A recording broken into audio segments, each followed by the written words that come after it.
Presented by Classic Tune। बहुत समय पहले की बात है। जनकपुर नाम के राज्य पर राजा विजय सेन का राज हुआ करता था। राजा विजय सेन एक बहुत ही नेक दिल और होशियार राजा था। राजा विजय सेन के शासनकाल में सारी प्रजा खुश थी। राजा सेन का महल एक नदी के किनारे पर स्थित था और महल की एक खिड़की उस नदी के किनारे पर खुलती। राजा अक्सर अपनी पत्नी के साथ महल की उस खिड़की पर खड़ा होकर ठंडी हवा के नज़ारे लिया करते थे। राजा विजय सेन के दरबार में एक मंत्री था जिसका नाम था प्रश्नजीत। अपने नाम की तरह ही वो बहुत ही प्रसन्न रहता था। हर समय उसके चेहरे पर एक मुस्कान बनी रहती। नगर के सभी लोग उसे खुश दिल मंत्री के नाम से पुकारते थे। मंत्री के चेहरे पर कभी चिंता की लकीरें दिखाई नहीं देती। उसका चेहरा हमेशा मुस्कुराता हुआ दिखाई पड़ता। हर आदमी से वो हंसकर बात करता था। यहाँ तक कि जब उसका जवान बेटा मर गया तो दूसरे दिन ही वह दरबार में अपनी आदत के मुताबिक राजा से हंसते मुस्कुराते हुए बातें कर रहा था। राजा विजय सेन ने जब उसकी ऐसी हालत देखी तो उसे बड़ा ही आश्चर्य हुआ। राजा विजय सेन मंत्री से कहने लगे, मंत्री जी, आपको देखकर मैं बहुत ही हैरान हूँ। कल ही आपका जवान बेटा मारा और आज आप दरबार में सबसे हंसते मुस्कुराते हुए बातें कर रहे हैं। ये आपको तनिक भी शोभा नहीं देता। महाराज, इस जीवन का दुख दर्द अपनी जगह पर है। उसे दूसरों लोगों के सामने जाहिर करने से क्या फायदा। मेरा मानना तो ये है कि हर इंसान को हर हालत में खुश रहना चाहिए और मैं समझता हूँ कि परमात्मा भी उसी की सहायता करते हैं जो हर परिस्थिति में खुश रहता है और सब्र से कम लेता है। ये सुनकर राजा के चेहरे पर एक कुटिल मुस्कान आ गई। क्या आप किसी भी मुसीबत या आफत में डरोगे या घबराओगे नहीं? महाराज, मैं किसी भी मुसीबत में नहीं घबरा सकता, क्योंकि ये तो खुद इंसान के ऊपर है कि वो दुखी रहना चाहता है या सुखी। दुख दर्द में रोना धोना ये सब कायरों की आदत है और आपका ये मंत्री कायर नहीं है बल्कि एक वीर योद्धा है। राजा को इस बात पर बहुत ही गुस्सा आया, लेकिन फिर भी वो चुप ही रहा और मन ही मन सोचने लगा। अच्छा ठीक है मंत्री जी, समय आने पर देखेंगे कि तुम कितने बहादुर हो और कितने खुश रहते हो। कुछ देर बाद मंत्री राजा विजय सेन से आज्ञा लेकर वहां से चले गए, लेकिन मंत्री जी भी मन ही मन समझ गए थे। मेरी बातों से आज महाराज के तेवर बदल गए थे और अब वे जरूर मेरी परीक्षा लेंगे। खैर, जो भी हो ईश्वर भला ही करेगा। मैं अपना असूल नहीं बदल सकता। धीरे धीरे समय गुजरा और 1 महीना बीत गया, लेकिन राजा और मंत्री के बीच कोई खास बात नहीं हुई। मंत्री प्रसन्नजीत रोज की तरह ही दरबार में आता जाता और उसे जो भी काम मिलता वो खुशी खुशी पूरा करता। राजा ने कोई भी ऐसी बात नहीं कही जिससे मंत्री को लगे कि वो उनकी परीक्षा लेना चाहते हैं। एक दिन ऐसा हुआ कि राजा ने दरबार में एक छोटी सी सोने की डिबिया मंत्री प्रसन्नजीत को देते हुए कहा, मंत्री जी, हमें तुम्हारे सिवा किसी और पर विश्वास नहीं है। यहाँ तक कि इस डिबिया को हमने अपने शाही खजाने में भी नहीं रखा। हमेशा इसे अपने साथ ही रखता हूँ। अब मुझे शिकार खेलने के लिए जाना है, इसीलिए मैं ये बेसकीमती चीज आपको सौंप रहा हूँ। ये डिबिया मुझे मेरे पिताजी ने बड़े ही प्यार से दी थी।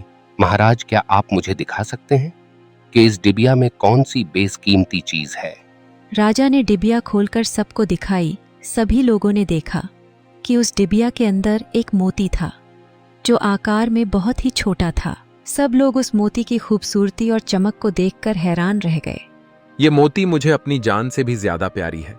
अब इसकी हिफाजत आपको करनी है, लेकिन याद रहे अगर ये कहीं गुम हो गया तो आपकी खैर नहीं। मंत्री जी समझ गए कि ये राजा की कोई चाल है और वो मुझे आजमाना चाहते हैं। महाराज, मैं भी ये जानता हूँ कि ऐसी अनमोल चीज के गुम हो जाने पर बहुत ही सख्त सजा मिलेगी। इसीलिए मैं इसे संभाल कर रखूंगा और जब भी आप आदेश देंगे मैं ये डिबिया आपके सामने हाजिर कर दूंगा। यहाँ तक कि अपनी जान से भी ज्यादा इसका हिफाजत करूंगा। ठीक है, इसीलिए भरे दरबार में तुम्हें ही ये डिबिया सौंपी है। मुझे पूरा विश्वास है कि आप इस डिबिया का ख्याल अपने जान से भी ज्यादा करेंगे। मंत्री उस डिबिया को लेकर अपने घर आ गए। मंत्री को अपनी पत्नी पर पूरा विश्वास था। उसने अपने पत्नी को राज दरबार वाली सारी बातें बताई और डिबिया देते हुए कहा, इस डिबिया को जाकर तहखाने में रख दो और इस बात को सिर्फ अपने तक ही रखना। यहाँ तक कि हमारी बेटी को भी इस बात की खबर नहीं होनी चाहिए। अगर कहीं गलती से भी ये डिबिया गुम हो गई तो मुझे जो सजा मिलेगी, समझो पूरा परिवार तबाह हो जाएगा। आप बिल्कुल निश्चिंत रहिए, मैं इस मोती को ऐसी जगह पर रखूंगी जहां कोई नहीं आता जाता है। उस जगह पर मेरे हीरे जवाहरत के गहने भी रखे हैं। ईश्वर जानता है उस जगह से आज तक एक अंगूठी भी गुम नहीं हुई।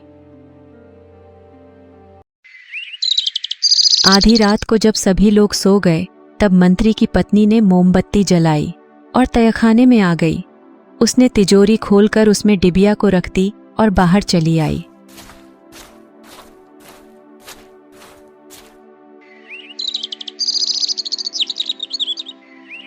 दूसरी तरफ राजा विजयसेन शिकार के लिए बाहर चले गए। 15 दिनों तक राजा महल से बाहर ही रहे। 16वें दिन जब राजा शिकार से वापस लौटे तो उन्होंने अपने नगर के 2 कूटनियों को महल में बुलाया। कुटनी उनको कहा जाता था जो भेष बदलकर लोगों को ठगने में माहिर होते थे। तो बताओ तुम दोनों क्या क्या कर सकती हो? महाराज, अगर आप आज्ञा दे तो मैं आसमान को भी फाड़ सकती हूँ। दूसरी ओर एक बुढ़िया थी, वो कहने लगी, महाराज, मैं तो ना आसमान को फाड़ सकती हूँ और ना तो वापस सील सकती हूँ, परंतु हाँ, अगर किसी के घर का कोई गुप्त राज पता करना हो तो मैं वो कर सकती हूँ। किसी ने कोई चीज कहाँ पर छुपा कर रखी है उसे निकाल कर ला सकती हूँ। किसी की लड़की अगर 7 पहरों में भी है तो उसे उड़ा कर ला सकती हूँ। सुनो, तुम अपना इनाम लेकर जाओ, तुम्हारा काम खत्म हो चुका है।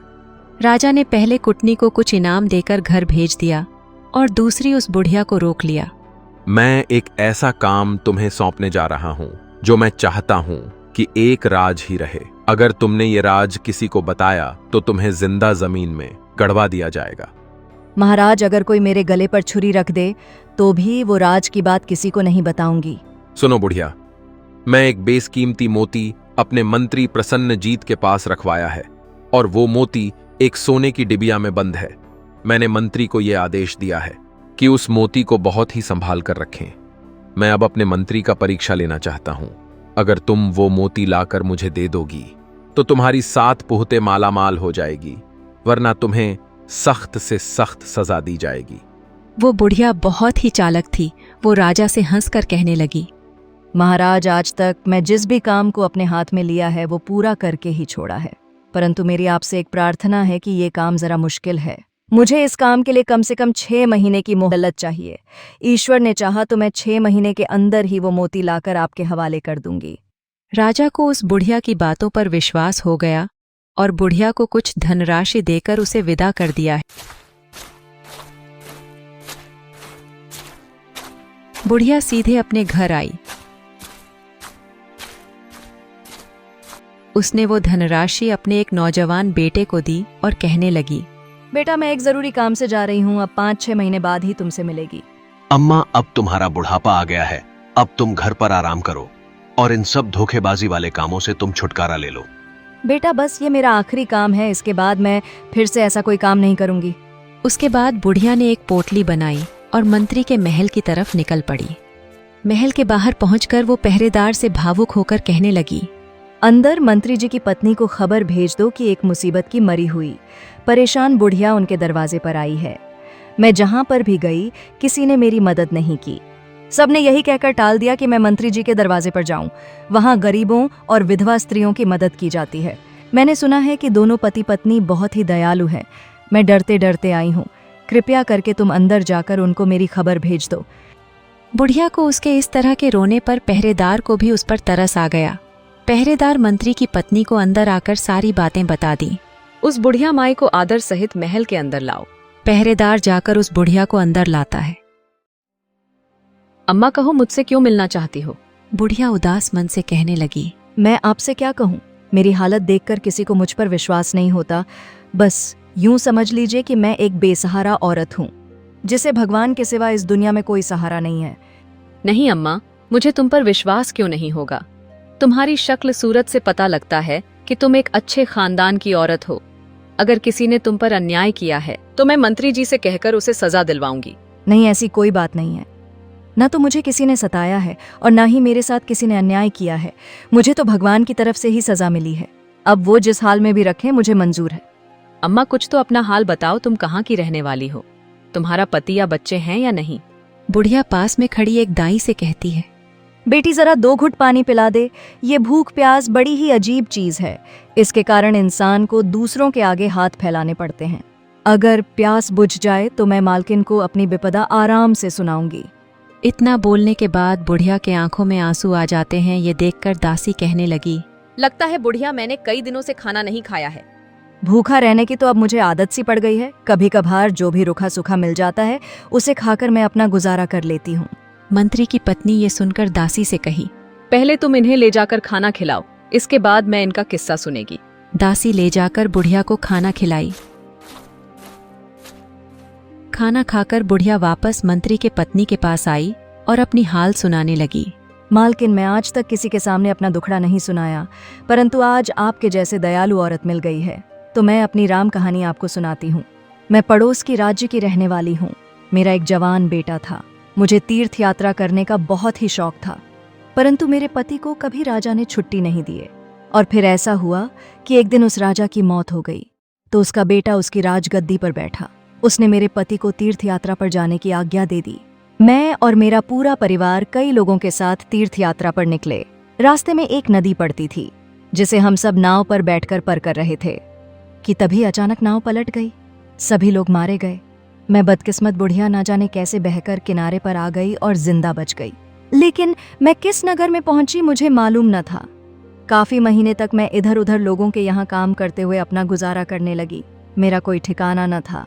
बाजारों की तरह मैं इधर उधर भटकते हुए आपके नगर में आ पहुंची। अब मैं बूढ़ी हो चुकी हूँ। लोगों के यहाँ पर काम करना मेरे बस की बात नहीं है। अब तो मेरे हाथ पैर कांपते हैं और सांस फूलती है। जब मैं यहाँ पर पहुंची तो बहुत से लोगों ने मुझे बोला कि मुझे मंत्री जी के महल में जाना चाहिए। लोग कहते थे कि आप दोनों पति पत्नी बहुत ही दयालु हैं। ये कहते कहते बुढ़िया के आंखों में फिर आंसू आ गए। अम्मा, तुम बिल्कुल भी चिंता मत करो। तुम जो भी कहोगी मैं करने को तैयार हूँ। अगर तुम अपने देश में जाना चाहती हो तो तुम्हें वहां पर पहुंचा दिया जाएगा। अब अपने देश में जाकर मैं क्या करूंगी?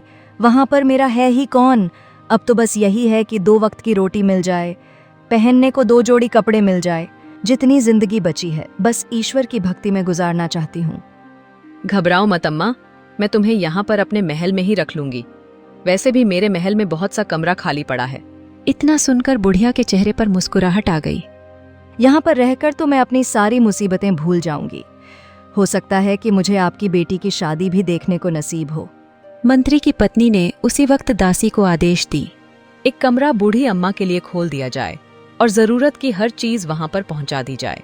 बुढ़िया दासी के साथ अपने कमरे की तरफ चली गई। रात के समय जब मंत्री प्रसन्नजीत अपने घर आए तो उनकी पत्नी ने उन्हें सारी दिन की घटना बता दी।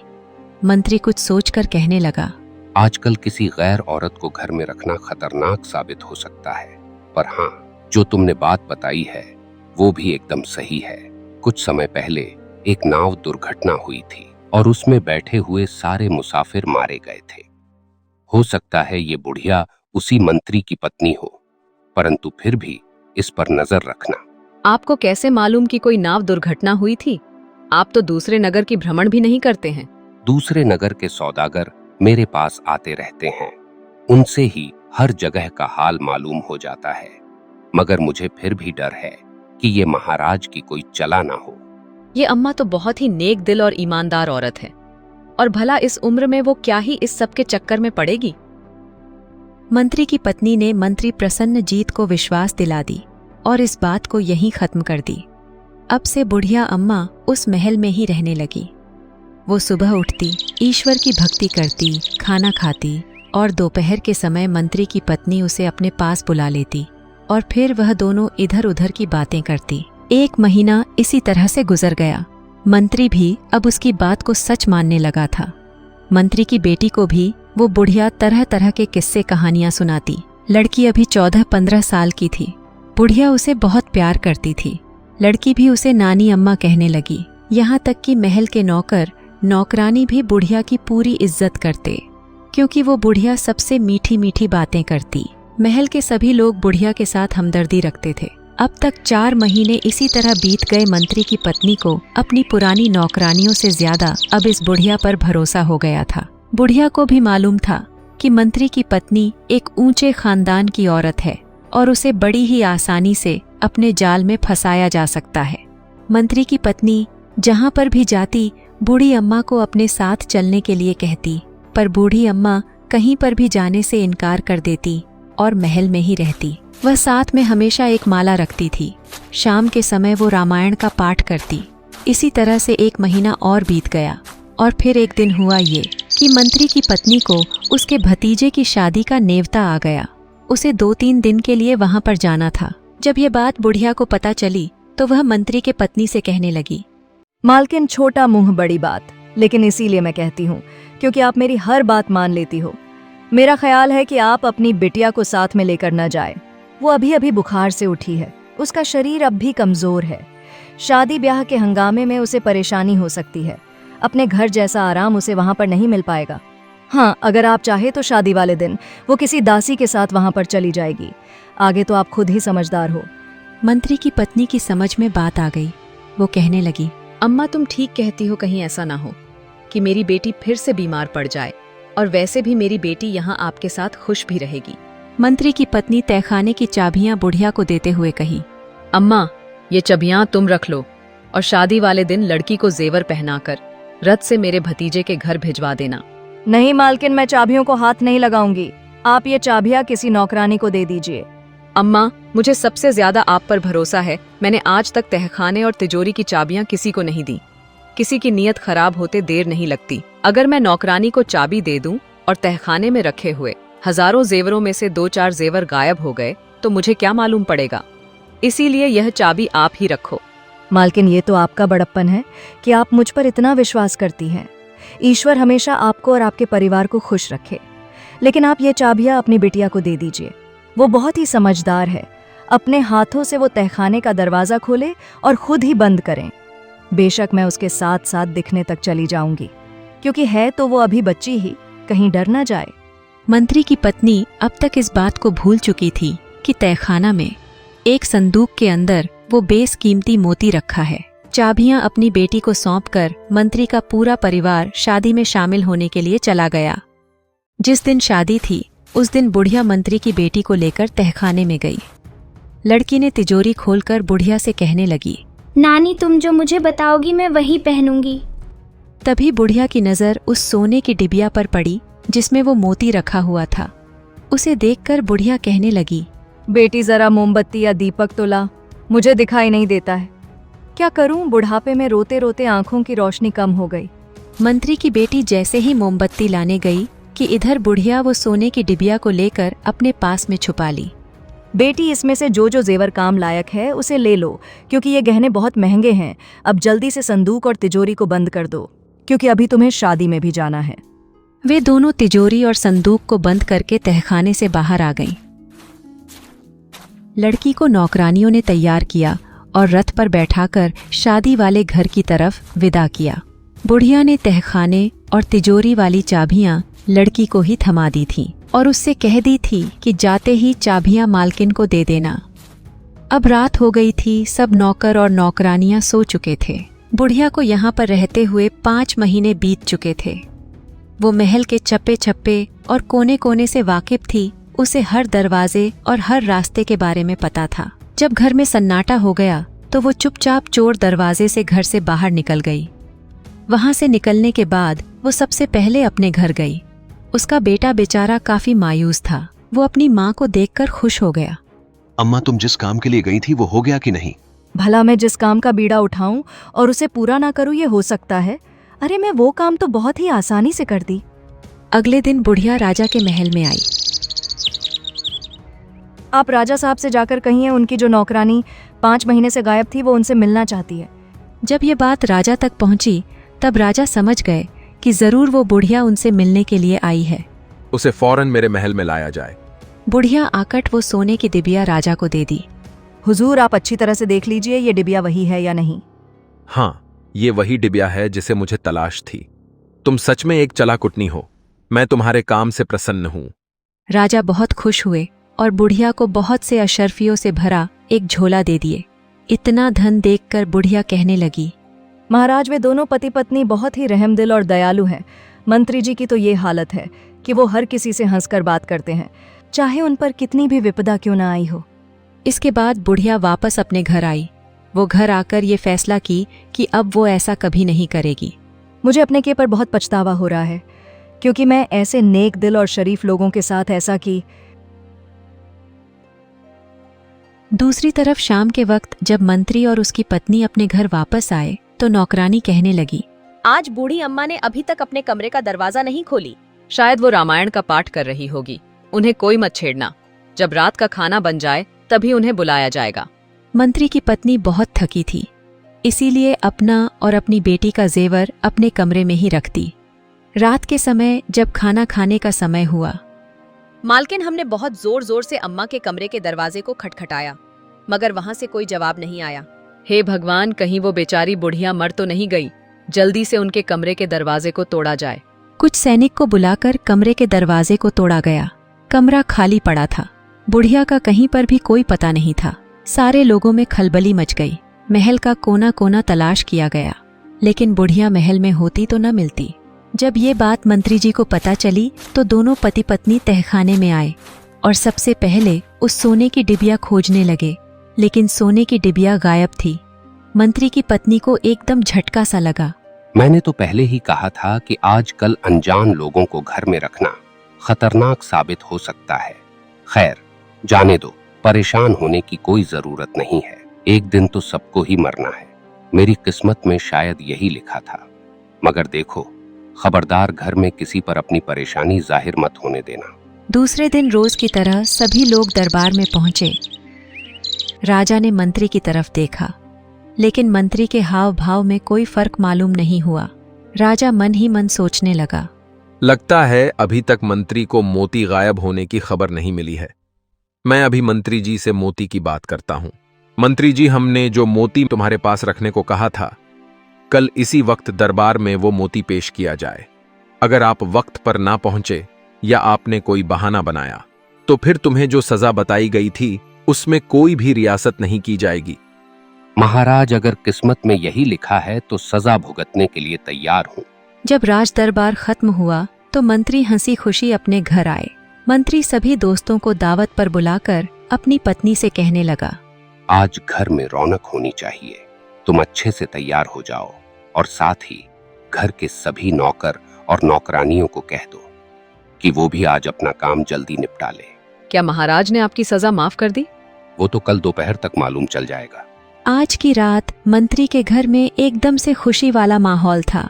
इधर जब ये सारी खबर राजा के गुप्तचर राजा को सुना रहे थे तो ये सब सुनकर राजा हैरान था। आखिर ये मंत्री कैसा आदमी है जो अपनी मौत की सजा सुनकर भी खुशियां मना रहा है।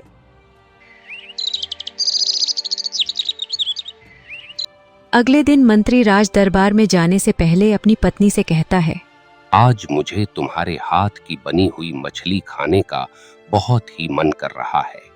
किसी आदमी को भेजकर मछली मंगवाओ और दरबार जाने से पहले उसे पकाकर मेरे लिए तैयार कर दो, क्योंकि दोपहर के बाद ना तो मैं रहूंगा और ना तुम रहोगी। ये सुनकर मंत्री की पत्नी के आंखों में आंसू गिरने लगे। मंत्री उसे रोने से मना किया। रोने की कोई जरूरत नहीं है, जल्दी से मछली मंगवाओ। मंत्री की पत्नी उसी वक्त बाजार से मछली मंगवाई। इसके बाद एक नौकरानी ने जैसे ही उस मछली के पेट को कटी तो उसके पेट में से एक डिबिया मिली।